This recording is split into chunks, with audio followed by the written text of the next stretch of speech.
What's going on? What's going on, y'all? If you don't know, now you do know. You're officially tuned in to episode 9 of the Hfwb podcast series. I am your host, Clifton Pope, and I want to thank those for watching on YouTube and for those currently listening on Apple, Amazon, and Spotify podcasts.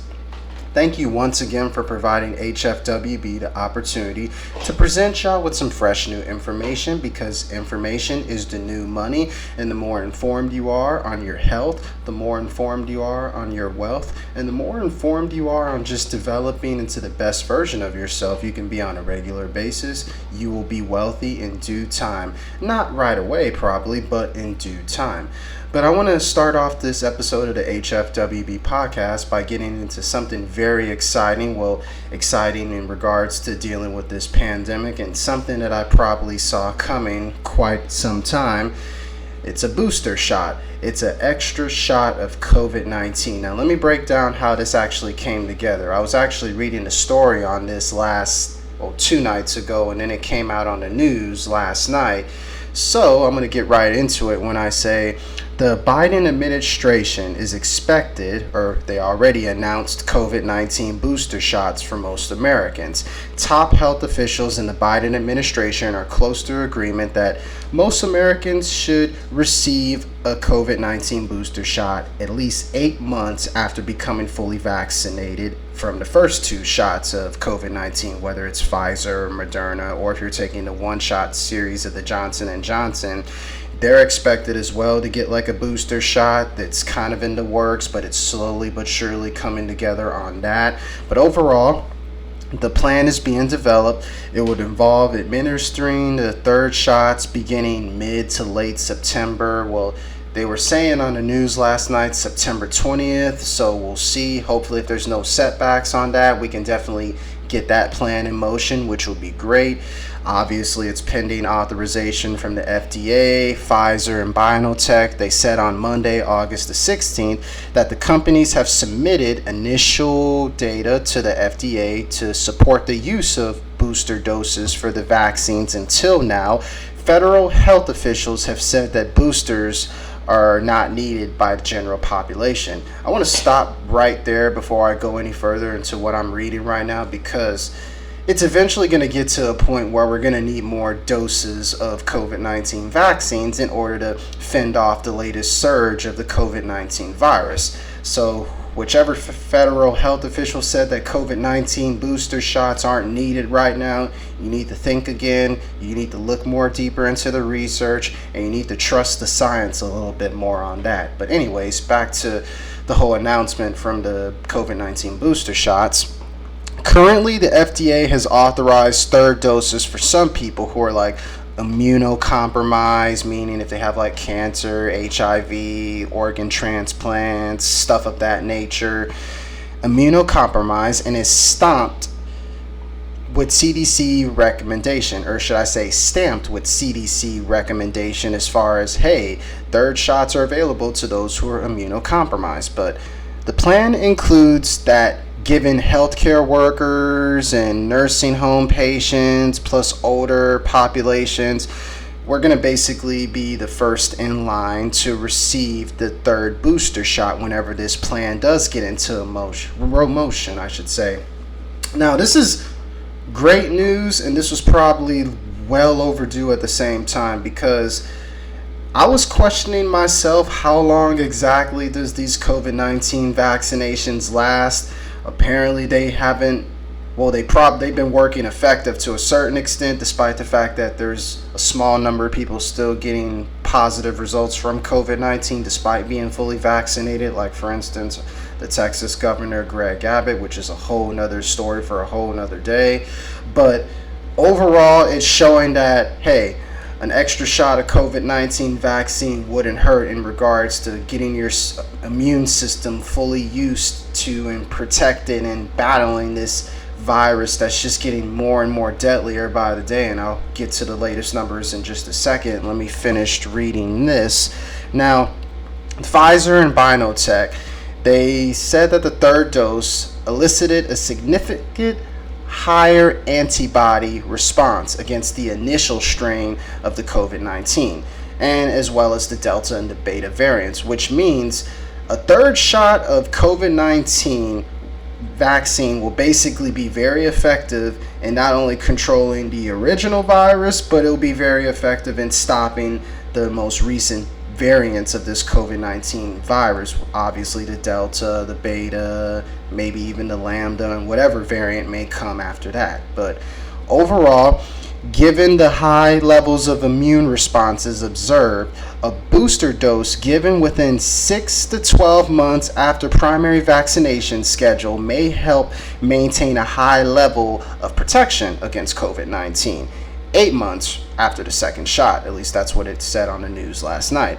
Now, Dr. Ugur Sahin, the CEO and the founder or co-founder of BioNTech, he said this initial data indicates the preservation and exceeds the high level of protection against variants using a third shot.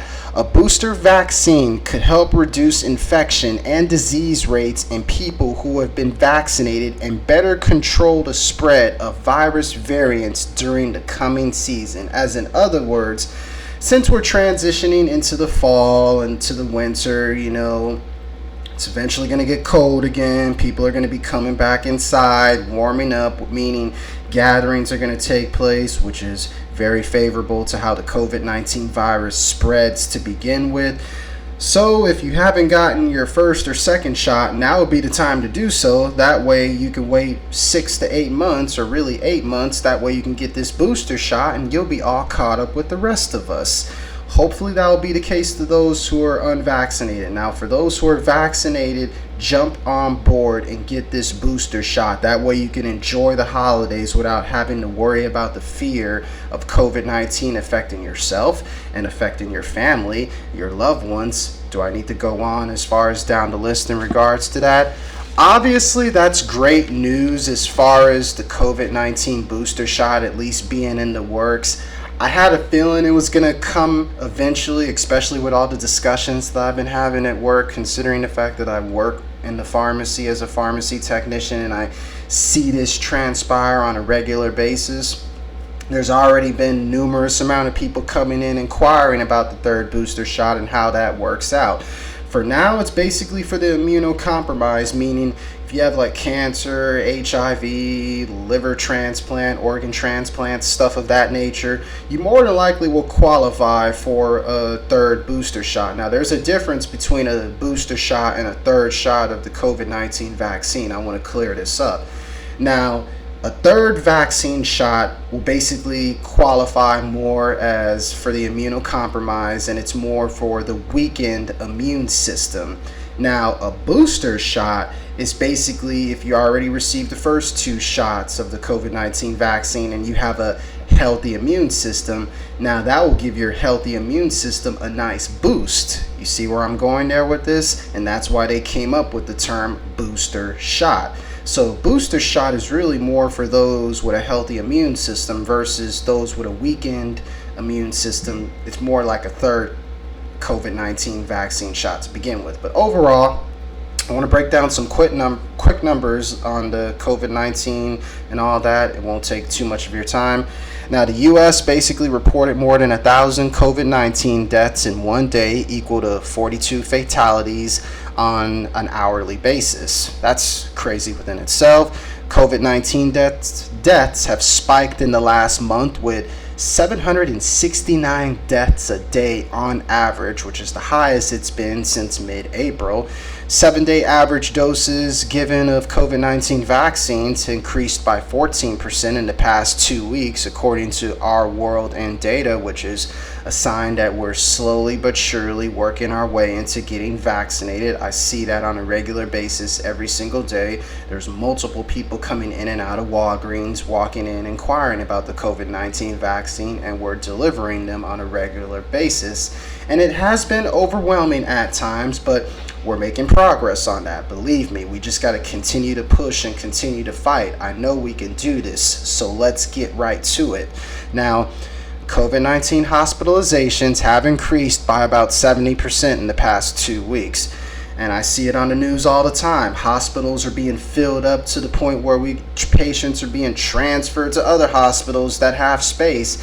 And it's getting to the point where people, or at least hospital officials, most health officials, are recommending don't rush to the hospital right away. As a matter of fact, try to treat it yourself by just taking the right amount of vitamins, monitoring yourself, getting a bunch of rest, staying at home, social distance, wash hands, hand sanitizer. It goes back to the basics of what will kill the spread of the COVID-19 virus to begin with, which is getting yourself vaccinated and wearing a mask and practicing all the health and safety protocols. We got to go back to the basics in order to beat this. It's just no other way around it. But overall, the U.S. has reported more than 100,000 new cases a day on an average for the past 12 days, which is a 6-month high. And it still makes me sad. It kind of like when I was talking about in the last episode about the kids getting affected by this. Now, the number of child hospitalizations with COVID-19 is rising. That's really no surprise there. And it was at 1,834 as of Tuesday morning, August the 17th, which was just 2 days ago. And this is according to the U.S. Department of Health and Human Sources.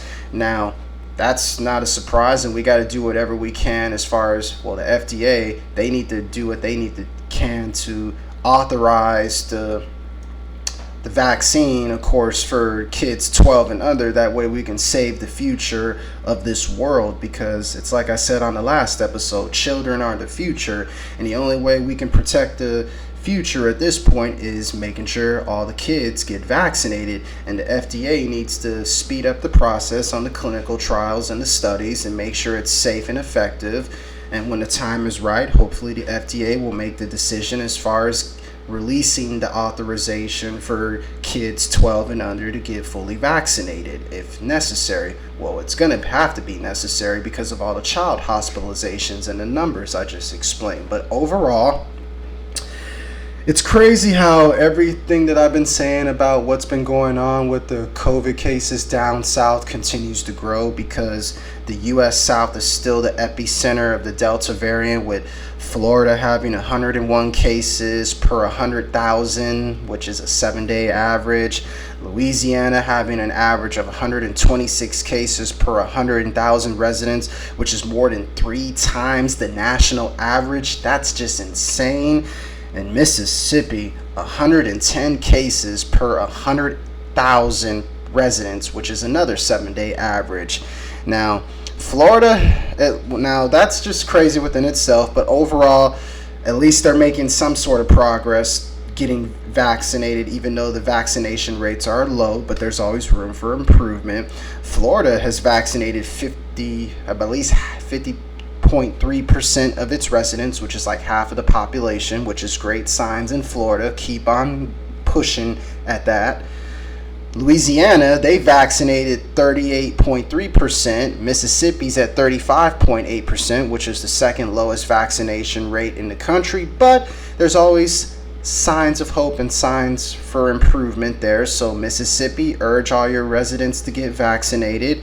Same goes with Louisiana, because y'all have the 5th lowest vaccination rate of any state in the country, but there's always room for improvement.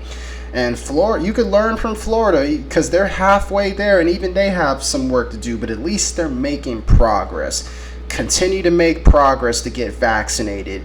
Get those first and second doses out the way. That way you could join us on board and getting this booster shot, and we can really be a step closer to having at least these variants under control, and at least keeping COVID-19 at a minimum.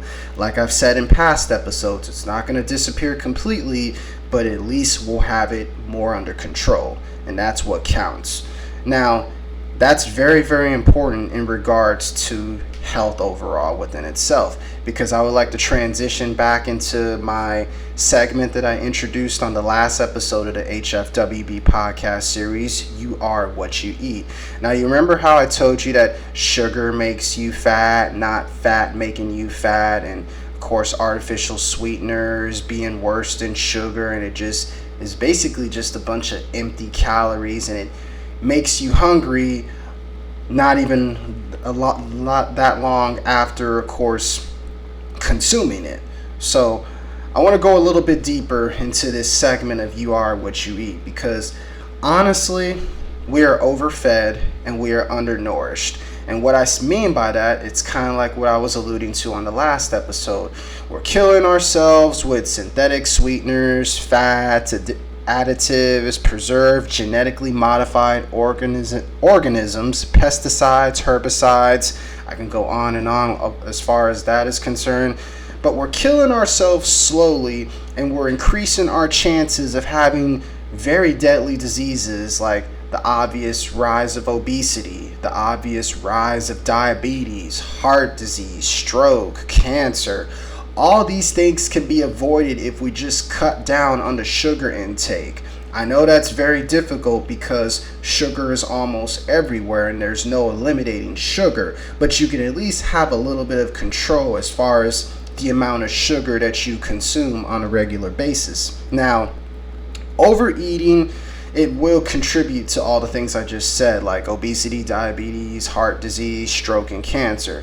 And it's crazy. You remember how I told you about how the farming corporations, they profit and multiply their profit based on producing all this genetically modified food in factories and production lines going back to the days of the Industrial Revolution and stuff like that? I would like to say this. Those factories and those assembly lines and those production refineries are meant for petroleum and oil. It's not meant for food. Let me say that to say this again. Refineries are for petroleum, not food. Some of the most destructive food production decisions in modern times have been made for two reasons. Obviously for cost. Second reason, for cosmetic purposes. And let me go a little bit deeper on what I mean by that. See, flour is bleached. Sugar and white salt is super refined. Bran is removed from rice and grains for smoother texture. New kinds of fats and sugars in the laboratory were made for reasons of taste, texture, and profitability. As in other words, they're basically taking out all the flavor of the food and just inducing like genetically modified organisms and chemicals into it and a bunch of sweeteners, and it's like they're treating it, like I said in the last episode, a science experiment, and mixing everything up, and hopefully it will come out into something wonderful and something sweet. And it wouldn't surprise me that's how your favorite cereal in the grocery store is made, like the Frosted Flakes of the world, the Cocoa Puffs, Cinnamon Toast Crunch. List goes on as far as the cereals that are right there in the middle section of the grocery store aisles. And it's funny because I remember learning this in school a while back. It's true when they say when you shop at a grocery store, you should focus on the stuff on the outer parts of the aisle, because the stuff that's inside the aisle, that's where all the genetically modified food is basically in, and it's basically comes straight out of factories and goes right onto the shelves. And I mean, we use certain items for those in those aisles to make some wonderful dishes, don't get me wrong, but don't rely on those completely. Focus more on the whole and natural foods, the vegetables, the fruit, the meats. Focus on all that stuff. And if you have to go into the inside aisles for like little basic ingredients to bring the life out of your dish, by all means, please do. But don't focus all your attention inside those inner aisles based on everything that I've been saying. Now, plants and animals are genetically modified to boost production and increase toleration to pesticides and herbicides that shouldn't be in food in the first place. Lifespans are shortened because of this. It's due to these outrageous choices made to adulterate taste and increase financial gain. Refined foods lead to empty calories, like I mentioned just a while ago, which leads us to being overfed, undernourished, and susceptible to disease that I mentioned earlier, like obesity and cancer and diabetes. And then you wonder why diseases like that are still around, because we consume so much sugar and we consume so much genetically modified food and plants and animals that aren't even real food, but yet we're consuming it on a regular basis thinking that it's going to fill us up, then you wonder why we're hungry all the time and we're constantly eating the same stuff over and over again. And it goes back to what I was saying originally when I introduced this segment, You Are What You Eat. You need to retrain your taste buds. You need to gain your taste back for everything that's whole, everything that's natural, because once upon a time, like I said, we used to work with natural farms and gardens, and we caught natural fish and meats. We can definitely get back to those times and get back to eating right, because in order to do that, we got to feed ourselves and provide ourselves with the right amount of nutrition to where when we can increase our muscle, we can overall build our hustle when it comes to having the energy to, of course, feel good about yourself, to where you can go out and accomplish your goals, solve your problems, and of course get yourself educated when it comes to making money and taking control of your personal finances. Now, speaking of finances, I would like to break down here, excuse me as I get my notes together real quick for those who are watching on YouTube. And for those listening right now, I'm looking at some interesting numbers in regards to our economy based on last month's numbers. Y'all really should pay attention to this because it plays a part, and it's like all one big puzzle when you put it all together at the end of the day. Now, 943,000 jobs have been created in the month of July. That's a sign of economic recovery despite the steam that's been gained from the Delta variant. Now, unemployment rate is at 5.4%. Job gains, where most of the jobs have been created, as they say, is in leisure and hospitality, services, local government, education, professional businesses, stuff like that. So despite the fact that the Delta variant is causing a lot of havoc and everything, it hasn't really affected the economy that much, at least not for now. Now, overall, that is subject to change, just like a lot of stuff. Now, I want to go into how the consumer price index is breaking down, of course, the cost of living and how inflation plays a part into it and all that good stuff. Now, the overall food, it's like I say all the time, the food is getting more and more expensive every time you go to the grocery store, right? I'm going to break down some numbers on how that continues to have an effect on people like me and you today. So, food prices overall for consumers have increased 3.4% over the last 12 months. Now, that's crazy within itself, because within food categories, food at home prices rose 2.6%, including 5.9% increases in prices for meat, chicken, fish, and eggs. Food away from home increased 4.6% over this period. And energy prices, that's gone up from 23.8% from where it was in July 2020. Prices for energy commodities were up 41.2% for higher in July of 2021 compared to where it was last year. And prices for energy services were up 7.2% over the last year. And prices for all items, food and energy, increased 4.3% over the last 12 months. Now, within the same category, shelter prices have rose 2.8%. Medical care prices increased 0.8%. Prices for used cars and trucks increased 41.7% over the last year, and prices for new vehicles increased 6.4%.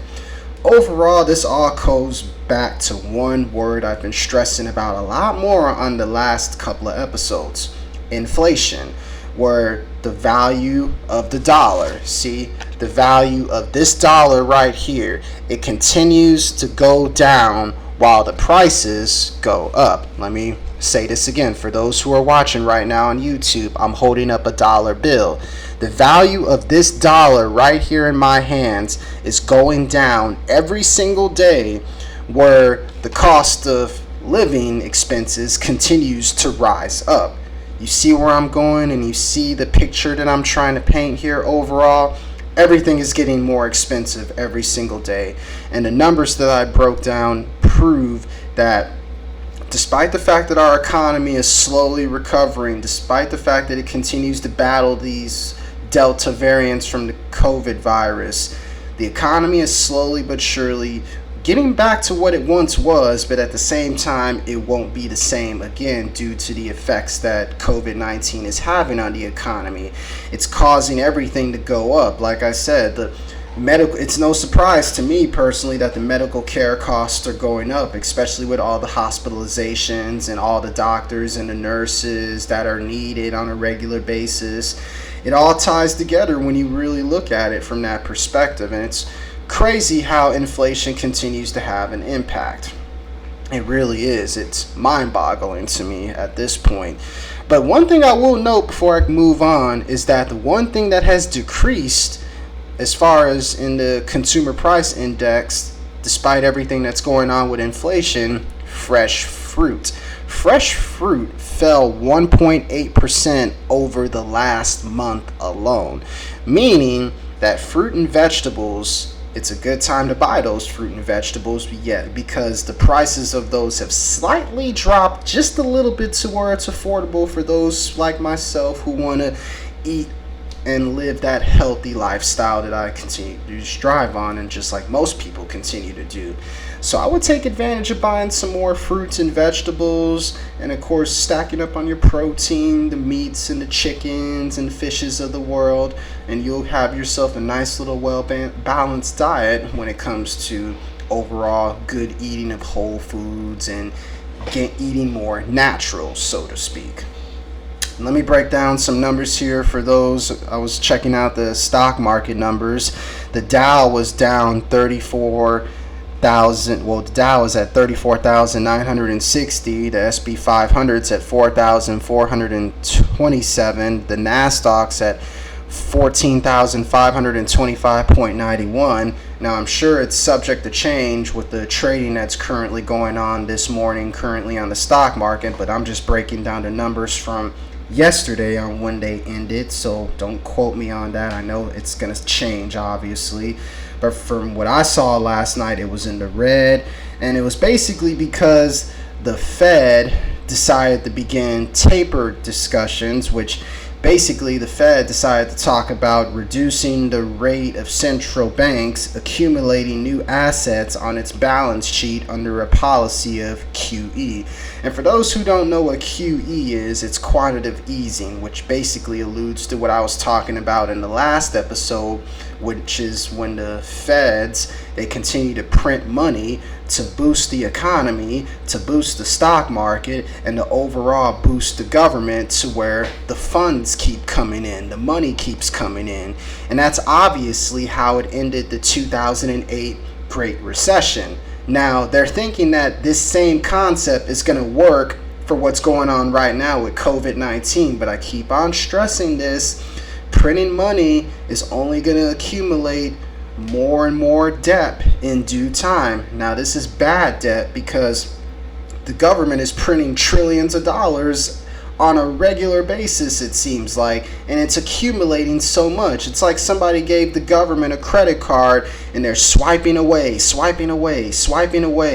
but they're forgetting to pay the balance, and guess who's going to have to pay the balance? People like me and you. Whenever 401ks are wiped out, pensions are wiped out, banks' accounts are frozen because the government wants to repay all the debt that they created from whatever they're swiping their cards away with quantitative easing, printing money nonstop to help battle inflation and all that stuff, which it's working at the moment, short term, but long term, the bubble's gonna burst, things are gonna eventually get ugly, and we're probably gonna have a worse depression than the 1929 Great Depression. It's bound to happen based on history itself, with overall market crashes and stuff like that, which I'll break down in another episode down the road to explain that more in its entirety. But anyways, I want to break down the Fed, and for those who don't know what the Fed is, the Federal Reserve is the central bank of the U.S., right? It was formed by Congress in 1913 to help make the national economy and financial system safe and more stable. I don't think that's the case right now, but that was the whole purpose of what the Fed is supposed to do. Now, the Fed, they influence the money supply and credit conditions in order to accomplish several goals. They promote steady prices and full employment, to promote stability in the financial system, and to facilitate sustainable economic growth. The Fed is not funded by tax dollars, and its decisions do not have to be approved by the President or either House of Congress. Governing body within the Fed is the Board of Governors. It's a 7-member committee whose members are chosen by the President and confirmed by the Senate. To ensure fair representation, there may not be more than one governor from each of the 12 Federal Reserve districts across the nation. At the end of the day, the interest of the Fed is the price of money. And I'm going to go into that more details on the next episode of the Hfwb podcast. But basically what I broke down, basically the reason why the stock market currently is down right now and is currently in the red is because the Fed is talking and they're thinking, we're just going to cut back on all the money that we're boosting into the economy, because I think the economy is starting to get back on track, despite the fact that there's millions of jobs that have been lost by COVID-19 that will never be recovered, but they don't want to talk about that. Yet they want to cut off the supply of printing federal dollar bills, like this dollar bill right here. They want to cut back on printing this. That way they feel like it's going to benefit the economy and make it more safe and stable. That's just a joke to me, honestly. I don't even take that seriously. Just like I don't take the fact that this story here on the Fed, as far as Mr. Neil Kashkan, who's the president and chief executive of the Federal Reserve Bank in Minneapolis, he had the nerve to say that cryptocurrency is 95% fraud, hype, noise, and confusion. I had to take a moment to laugh at that, because little does he know, cryptocurrency continues to gain traction among institutions and investors in 2021, despite the fact that it's still being viewed as a speculative and highly risk trade compared with traditional markets. As a matter of fact, Bitcoin, it's down right now at $44,771. It's down 1.3%. Ethereum's down 1.56% and is currently at $3,004.48. The DAI is up 0.1%. EOS is down, it's down 1.20%. Litecoin is down 1.78%. The very popular Dogecoin, at least that's up $1, 1.28%. Overall, yes, cryptocurrency is risky. Yes, cryptocurrency, it's the unknown for now. We don't know if this is going to be the future of money, which I personally think it is.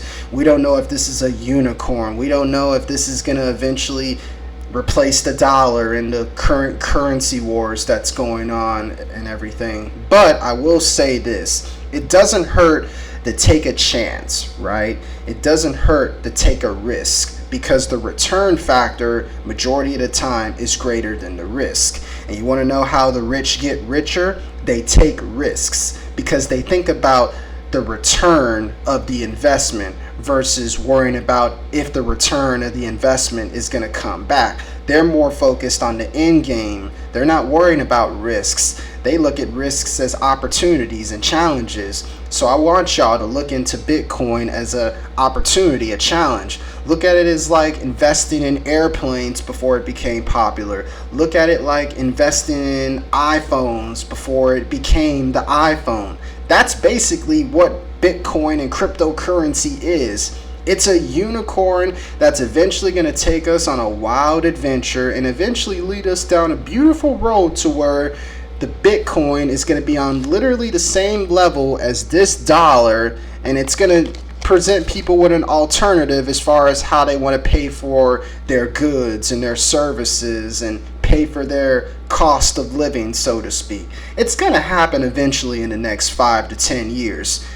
That's just my personal assessment on everything that I've seen going on, but we'll see what happens with that. Overall, I've said a lot.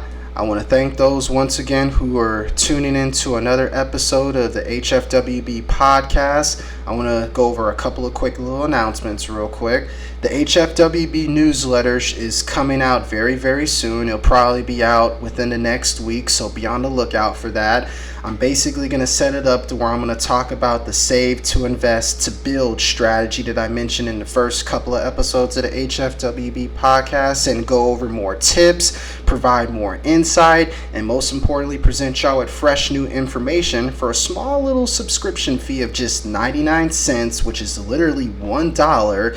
If you don't have $1 to invest in your education, then I don't know what to tell you. But anyways, the HFWB newsletter will provide the opportunity for that. So please subscribe to it. It will be available on the HFWB website, healthfitnesswealthbusiness.com/CP. It'll probably be up by the end of this week, so be on the lookout for that. Spread the word and subscribe to it for just 99 cents. No gimmicks on that, I promise. The HFWB Quadrant, Forgotten or Misunderstood, is currently on the way, so be on the lookout for that. It'll probably be out within the next month or so.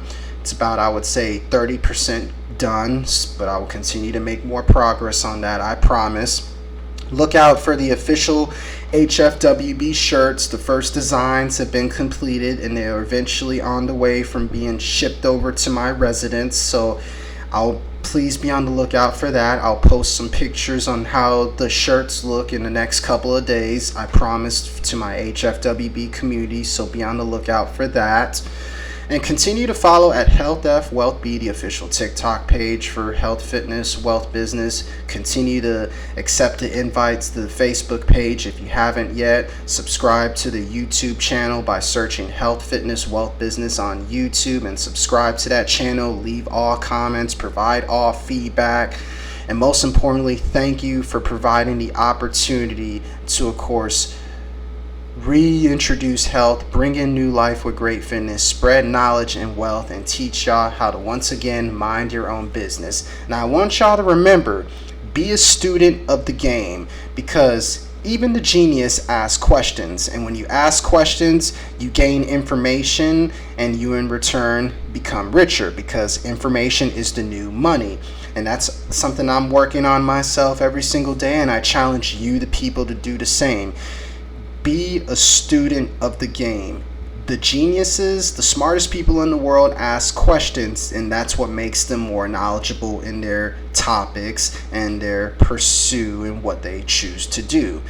I want y'all to remember that. I want y'all to remember that the game is mental. Visualize whatever custom routine that you put together and just simply do it. It's that simple. It's all within the mind. The game is mental. Train your mind, the body will follow. And trust me, your future will look bright tomorrow once you do that. I want to thank y'all once again for tuning in to episode 9 of the HFWB podcast series. Shout out to Down Home Nutrition Fitness. Shout out to Culture Complex. Shout out to By the Bay. Shout out to all the local realtors who are helping people find homes to which they can call their own. And shout out to those who are just working in the financial world to, of course, increase the awareness of financial education and overall help people realize that, yes, we have to strive to increase your muscle to build your hustle.